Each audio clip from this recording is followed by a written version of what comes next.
Hi, everyone. Today, we're diving into the Harlem Renaissance, one of the most influential cultural movements in American history. You'll each choose a person from this era to research and present on. And you'll be exploring how their art, how their writing, or their music reflected the time period and how it shaped the American culture. Our goal today is to learn how to find credible information about these figures using Gale-in-Context High School, which is a powerful database right inside Mackinvia. Databases like Gale are different from Google. They give you trustworthy, school-approved resources, and they even cite them for you automatically. By the end of this lesson, you'll know how to access the Harlem Renaissance, find biographies, refine your search, and use some built-in tools to make research faster and easier.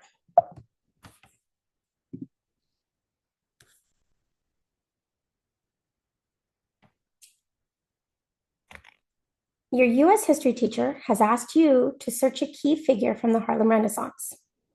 You'll present what you discover about their life, artistic or social contributions, and overall cultural impact. This lesson connects you directly to your US history standards, specifically how cultural movements like the Harlem Renaissance shaped American society through art, music, and literature. So when you choose someone like Langston Hughes or Zora Neale Hurston, you're not just learning biographical facts. You're uncovering how their creativity reflected the struggles and triumphs of their time and left a lasting influence on American culture. Today, I'm going to show you how to use Gale-in-Context, the high school, to find reliable information. And how to take notes effectively and how to cite your sources accurately. So the same research habits historians and scholars use. In other words, you'll need this invaluable skill, especially if you're planning on going to college. Even if you're not, and you're going to have to be learning how to research and learning how to get valuable information.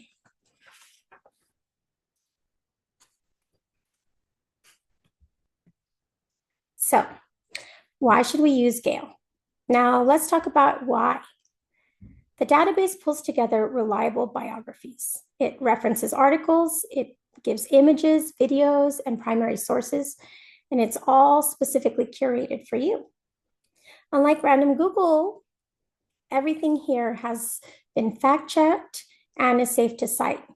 Also, AI makes a lot of mistakes.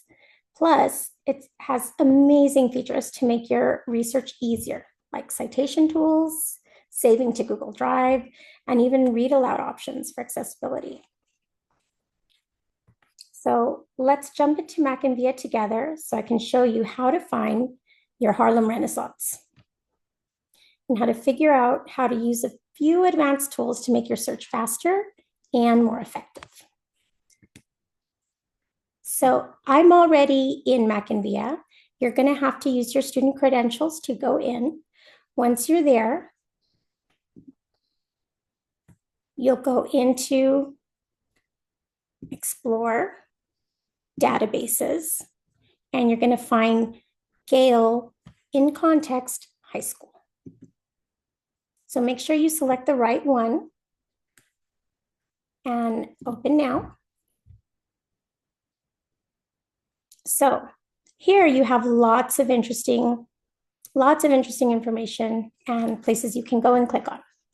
But for the purposes of searching about the Harlem Renaissance, we're going to go into Browse Topics. You can also search within the advanced search bar or in the search bar, but we're going to go down to Browse Topics.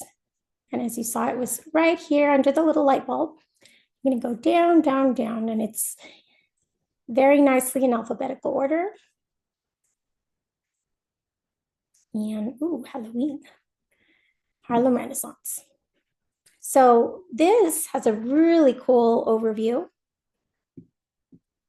And it gives you a lot of good background information about what the Harlem Renaissance included and what the time was like in America and at that time period, the Roaring 20s. and how Black culture influenced everything. It's beautiful. So you can go into that, and I really think that it's a good idea to read that background topic information. But we're going to go back here, and we're going to look into how to find biographies, because that's what you're needing to do. So you can scroll down here and you'll see biographies, which you'll click on. Now here there's 21 biographies that are relevant to the Harlem Renaissance. So we have Langston Hughes, Jean Toomer. I mean, Langston Hughes comes out a while. He was pretty famous. What you're going to want to do is pick one of them. Let's see. It's looking for Aaron Douglas, but we'll do Zora Neale Hurston. So you can click Zora Neale Hurston.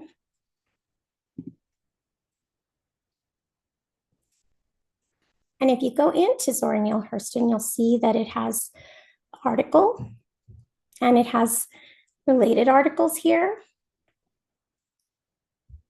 So you can read about Zora Neale Hurston and her life.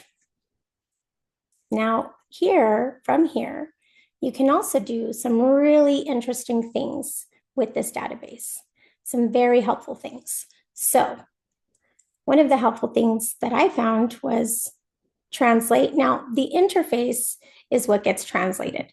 So if you translate it into Espanol, or let's see, if I pick another language, I won't be able to find it again, but I do know Spanish. So if you translate into Spanish, you put complete translation.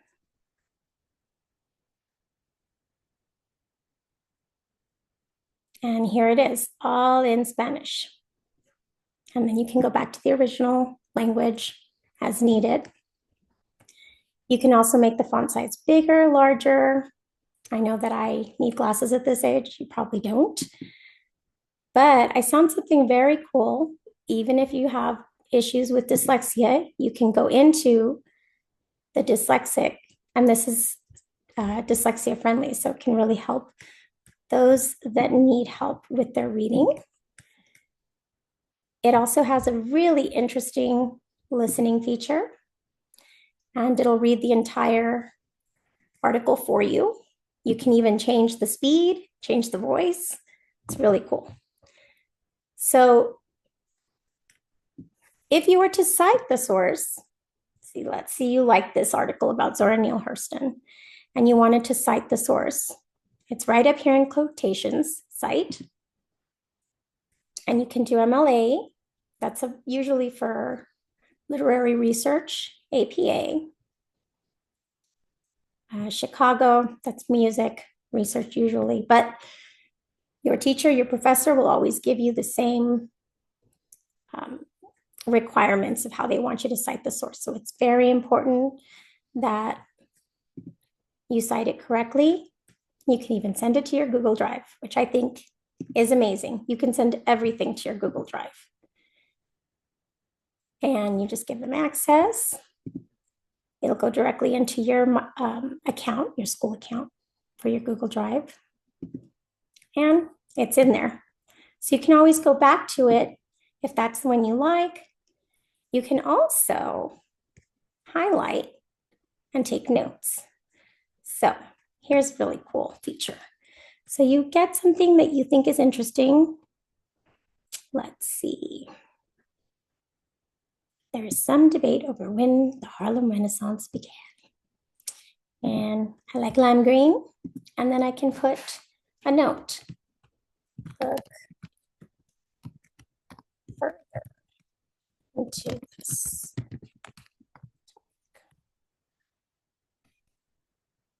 You can even put the days that people think it began, 1805. You can look that up later, or 1906, not 18. So there's lots of speculation when it began. So then you go into highlights and notes. you all the things you highlighted, and it even gives you a warning so that you don't forget.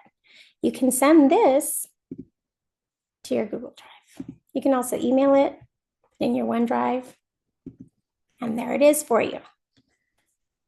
And it's very easy to just go back and start again. Now, if you're looking for somebody very specific, like Langston Hughes, and he comes out right away because he's so popular. If you put it in quotations, it's going to give you exactly Langston Hughes. It won't give you any weird, I know a lot of searches, like you get 100 different kinds of results. It won't give you any weird results. So you'll get directly information about Langston Hughes, and you'll also get, I really like this related topic features because it can link him with other things as well. And if you're wanting the biography, you click and you have lots of different biographies that you can choose from. Another thing you can do is, let's search Langston Hughes. And then, and poetry. So if you choose this and you use and or not in your search, as in Langston Hughes, not poetry, it'll show you all kinds of articles or biography about him without mentioning the poetry, but you really can't do that because it's Langston Hughes. And if you want it just specifically about Langston Hughes and his poetry, then you would use the and just like that. When you click on it, it disappears, but it still gives you that information. So then you would pick on biographies, and you get all these beautiful biographies about how wonderful a writer he was. So another search tip, let's see. I wanted to make sure and show you, you can cite your words. You can send to Google Drive, translate, listen, highlight, and scroll down to see other topics and connections. I really enjoy these features. I mean, it's super easy to use. You can't really mess up your search here. It's very intuitive. And if you have any questions, you are always welcome to come to the library.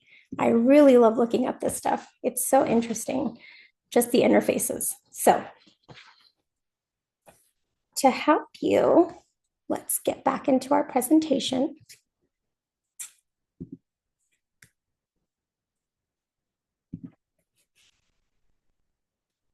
So now we know why we use Gale-in-Context. And don't forget, it's the high school version, not the world version or anything like this.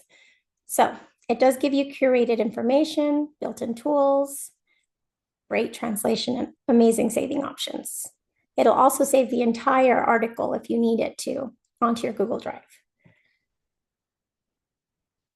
So here's some takeaways. Use Gale to find credible information and citable information. You can apply different search strategies like using and, or, and not. You can search using in quotations to find direct links. You can use database tools for citing, highlighting, taking notes, sending all of your information.